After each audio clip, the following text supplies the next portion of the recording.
Welcome back to another episode of the Crypto Serpent, and if you do enjoy the videos, don't forget to hit that like and subscribe button. We have some big news to talk about, and we're going to talk about some prices, we're going to talk about the exponential growth that is coming, and it's coming thick and it's going to come fast. XRP lawsuit, court grants Ripple's motion to seal privilege logs. Yes, this is what we want, right? This is what we want. Good news. Very good news, right? So James K. Fillon here talks about this as well. You can check it out. Go and have a look at why this is important, right? So on October 3rd, defense lawyer and former federal prosecutor James K. Fillon announced that the court has granted Ripple's motion to seal the privilege logs provided with its response from the 22nd of October to the SEC's older filing. Good news. Very good news. Strong rumors circulating around the internet about a middle of the month settlement. Apparently the documents have already been drawn, and apparently it's just a matter of both parties coming together and signing them. Now, you and I have been down this road before. We know what an XRP rumor has in it, right? Nothing. There's nothing in it. At the moment, it's just a rumor. Let's just take it at that. If it does speed up, if there's something concrete that comes our way, we'll handle that. Could there be a settlement in the middle of the month? Wow, that would be phenomenal. That would be phenomenal. As we know, that it is Alt-Vember. Altcoins are going to go crazy in November. Wouldn't that be a way to kick off the altcoin season? Now, the SEC nose is now Pinocchio's nose. Ripple's XRP could surge 100%. We'll try maybe like 1,000% if the case settles. But the legal tussle between Ripple and SEC shows signs of abating as SEC irrational and biased claims fall prey to Ripple's legally robust validation. And it is, right? I mean, I think the SEC is stumbling upon its own claims. I think there is so much going on here at the moment that is so much in favor of Ripple versus the SEC that who knows? They might be forced, the SEC, into settlement before they look bad. Before they have, repercussions in the office of even worse. Now, Q3 report. Transaction volume measured in dollars over RippleNet has more than doubled since last year. And on-demand liquidity transactions are up 130% for the quarter over quarter. In Q3, on-demand liquidity transactions accounted for 25% of the total volume. All XRP sales this quarter are attributed to the growth and adoption of on-demand liquidity. Boom! That's how good this is. That's what on-demand liquidity is going to do. And that's why, right? And it doesn't end there. Last quarter, there were a total of 88.8 million transactions on XRP Ledger, with 69.3 billion transacted via 74.5 billion XRP in volume. Lastly, in September 2021, Ripple officially made its final transfer of XRP to Jed McCaleb. Yes! Finally! Bye-bye, Jed. You're not getting any more XRP. So good. So good. For a Sunday, we just keep going and going and going and going. Now, the larger market was in relative better position as participants are at the top of the altcoins and signs of price rise. Yes, as per data, XRP is getting considerable traction on social media. This is a fun fact for you, right? 12,712 accounts created on October 19 alone. 1 million new accounts in 8 months. 1 million new XRP wallets in 8 months during a lawsuit. 1 million new XRP wallets. Super. Now, the Wolf of Wall Street back in 2017 said that we are never getting into crypto. Now he reckons XRP could hit $10 as he bought 6 figures worth of it.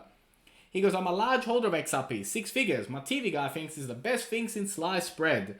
I'll settle for $10. Well. And he also bought a punk. He goes, now should I buy an ape? So now he's all over it. 2017, he couldn't stand the cryptocurrency.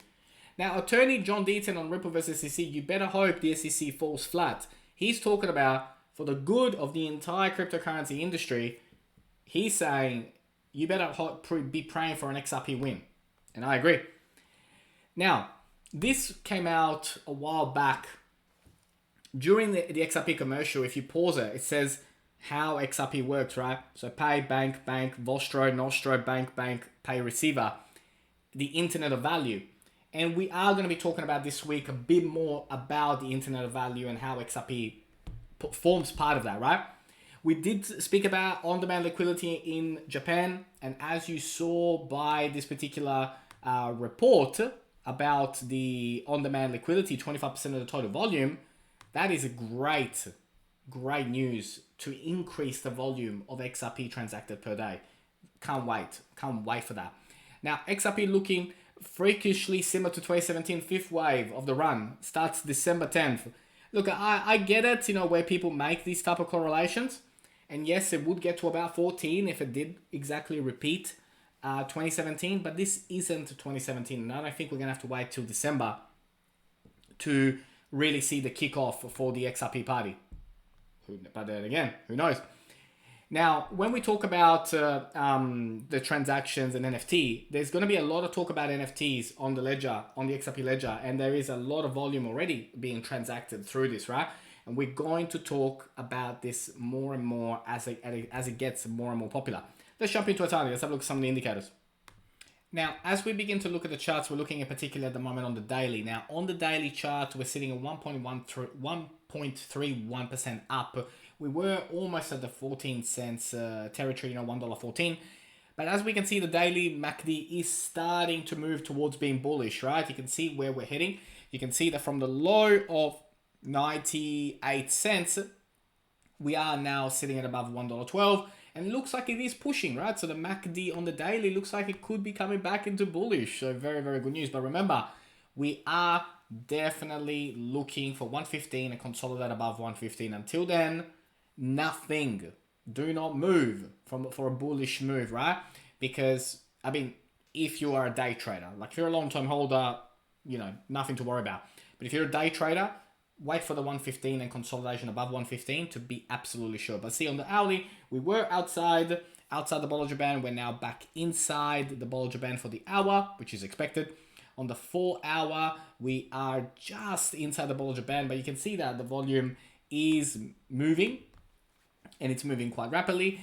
And we can see here on the 12 hour, we are starting to go above the moving average 50, which is very, very, very good news, right? So it is coming.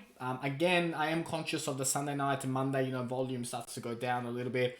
So we do have to be conscious of that. But again, $1.15, consolidate above $1.15, and then we are off to $1.50. And we've been down this road before, right? It went even up to $1.17, and then it dropped back into this window. So remember, patience, and more patience, right? Because it is on its way. But $1.15, consolidate above $1.15, and then we are off to 150. Let's have a look at some drawings. And it really is a patience game. It really, really is a patience game, because the market will do this to you, right? It will make you think they're about to go and then come back down. But see, 115, where that gray lines are, gotta go above that. That's the trigger. Consolidate above it, and we are on our way to $1.50. So we must be patient. We must wait. We know this. If you've been watching these videos, you know.